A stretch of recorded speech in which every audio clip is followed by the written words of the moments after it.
Hello, everyone. Welcome back to yet another political episode.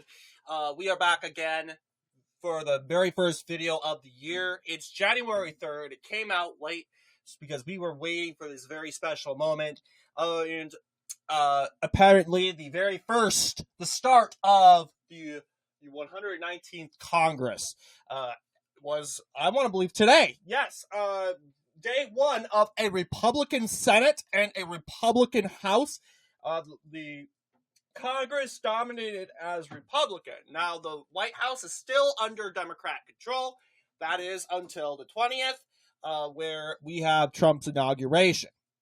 But really tense work to go forward, and we got part of the stress out of the way, and that was the House of Representatives, the House Speaker election. And although we've criticized this man once before in this channel, I want to say pleased to see him getting reelected. Why am I saying I'm pleased?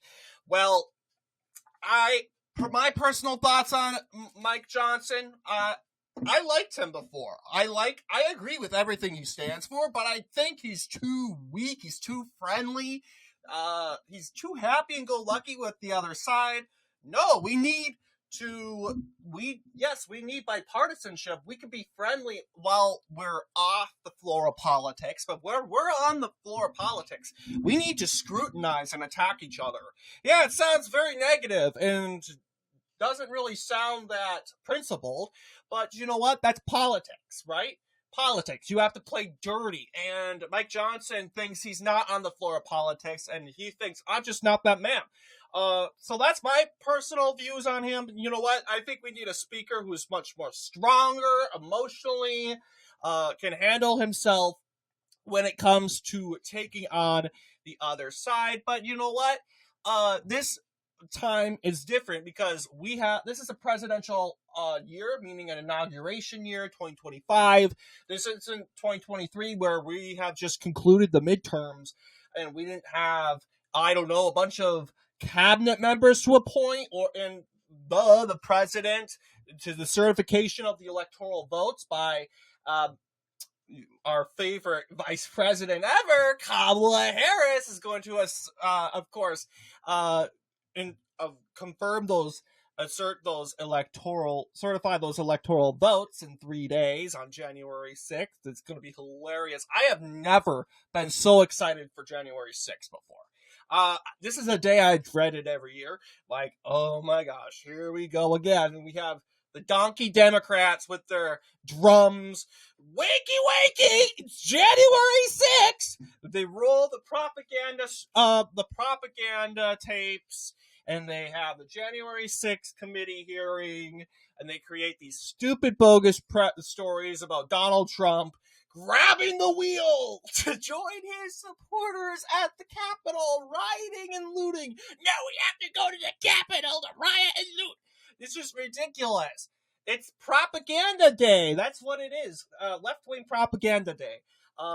But this time is different because the left has taken a huge L on their national day of propaganda, and I'm looking forward to it. That's 3 days, and I was concerned mainly because what if we didn't get to see that? Because supposedly, if we failed to re-elect Mike Johnson, and this went into a third round of voting, guess what would happen? I'll tell you what would happen. This would delay the process of Donald Trump's appointees getting nominated, along with the certification of the electoral votes. It's not so much that I just want to see Kamala Harris certify the election results so badly. No, it's because we are delaying, and we just have a small gap of time in order to, of course, certify those electoral votes. So obviously, it is, of course, important. And I think I'm happy, I'm glad that Republicans came to their senses, hey, look, Mike Johnson, he should have been punished for what he did, yes.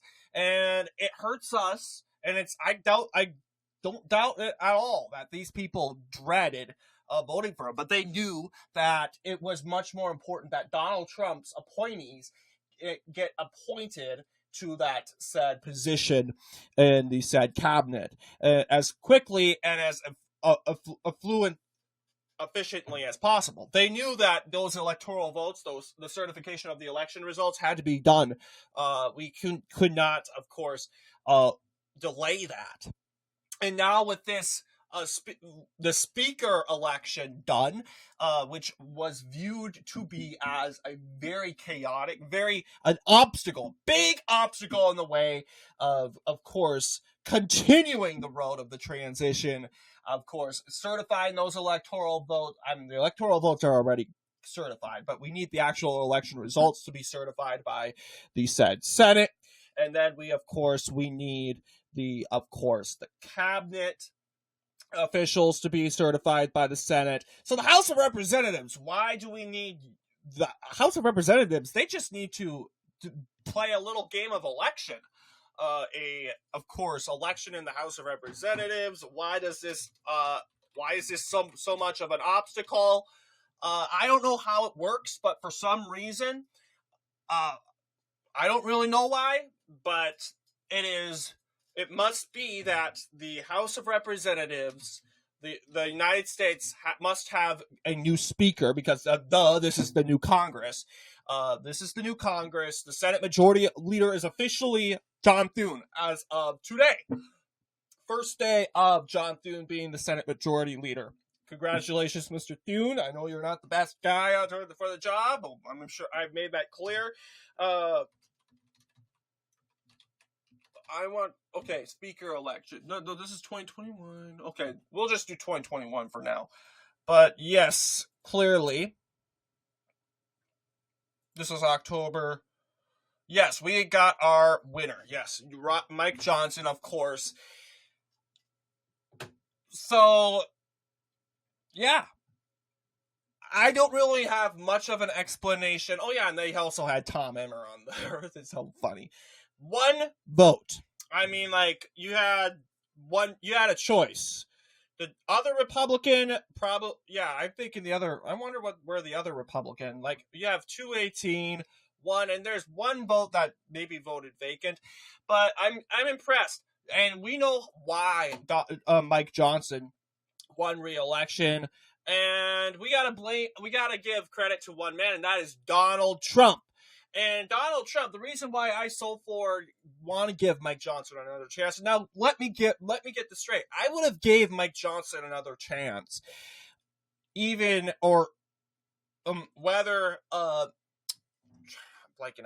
whether Trump or Elon endorsed Johnson, regardless. My reason for that, look, we aren't playing around. This time around, this speaker election round, we can't play around because we won the presidency, meaning that we have cabinet positions to be filled. We have the election results that need to be certified. We have a lot of stuff we need to do. This is not the time to go play Ring Around the Rosie or musical chairs on which one should be the new speaker, and we have 15, 20 rounds of voting. No, we need to choose now, and I'm glad Donald Trump said, yeah, we're not playing around, because I can guarantee you Donald Trump didn't even trust his own party on this. Are you kidding? Take a look at the last rounds. We had like 15 rounds of voting. Yeah, even the 4 ballots of voting, and better than in January of 2023, where we had 15 ballots. 4th ballot, but this time it's the very first time where we just had one single ballot. Pretty impressive. The Hill has come out and said it was shocking. I'm guessing the left, they're also pretty impressed, but they're never going to say that. But you know how the left, the Democrat establishment, the Democrats, they can easily do their election, their House race easily. They rally behind Nancy Pelosi, and supposedly in 2027, that will be the next speaker election. Hakeem Jeffries would win because I'm just saying, in my opinion, it's not really looking good when it comes to the House of Representatives. But when it comes to why Mike Johnson got reelected, Donald Trump. there was huge opposition to Mike Johnson, and I was thinking, yeah, there's no way this guy's going to be speaker. No way, because you have the whole Freedom Caucus. But Donald Trump, very smart man, he came out and he said, hey, go and endorse Mike Johnson. And the Freedom Caucus is like the Trump party, the Trump caucus, they should rename it, the Trump caucus in the House of Representatives. They'll do whatever he says. They're extremely loyal. And there was one congressman that was vacant. The other congressman, I don't know what happened with him, but he decided one congressman went for Tom Emmer. Maybe Tom Emmer voted for himself or something. But ultimately, this led to Mike Johnson, who was endorsed by Trump, saying, hey, look, we're not running around. We're not fooling around here. Mike Johnson, yeah, he's a human that makes mistakes. And honestly, we can only hope right now that Mike Johnson learns from the mistakes. Hey, look, I was in a very ugly position. I was not in a good position. I almost lost re-election. My future was unclear. I better not make the same mistake again. And I'm really hoping that he abides by this. I have Mike Johnson. He's not my favorite speaker, but I agree with like 100% of his positions. Maybe support from Ukraine. Like, I don't know if this guy's I don't agree with his foreign policy. I wish he was hands off with the Ukraine aid, but social policies, I love them. With the abortion stuff, very pro-life, and obviously and the anti-woke agenda, I support that also. So obviously, with Speaker Johnson reelected, what can he do for us? Well, to be honest, electing him would be in our best interests. Then again, it was just December when we found out that Speaker Johnson wasn't the best fit for our America First policies. Well, by that time, it was too late. We could not if we got someone in the House Speaker race, and I'm glad there wasn't anyone other than Emmer, there would have been indefinitely a split ticket, and that would have resulted to multiple rounds of voting, and that would have delayed the certification of the election results, as well as of course, the confirmation of these appointees by Donald Trump. So, obviously, Republicans very smart on this, and then again, they weren't necessarily united. A lot of House of Freedom members were kind of really sulking as they walked their ballots to the desks to the final results. But ultimately, they did this for Trump. Donald Trump said, hey, if you support me, this is what you would do. We need Mike Johnson. Yes, he is a little establishment. Yes, but he's honestly really trying his best to work with MAGA. And honestly, I give him credit for trying to work with MAGA.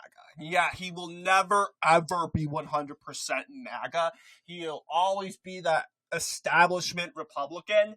But someone like Mike Johnson can help the other establishment Republicans realize, like, hey, it's safe because these people are competent people, because we know how the establishment thinks of us. They think of us as far-right populists, that everyone hates us, but obviously this election, we proved that to be wrong, and we did better than Bush, although Bush won a little bit more percentage-wise in 2004. We have ultimately won in areas in regards to the electoral votes and momentum. It was too big that in 2004, John Kerry and the Democrats, they contested that election. They were saying that there was fraud or there was something wrong. And this time around, the Democrats couldn't even challenge it because it was just too big to rig. So obviously, MAGA Republicans delivered the biggest win of the century so far for themselves. And I'm still waiting for an Obama landslide election for the MAGA Republicans, but it's still coming. A lot of people will consider this to be a MAGA, a 2008 for Republicans. But what do you guys think in regards to this video? Let me know down below. And as always, I will see you all in the next political episode.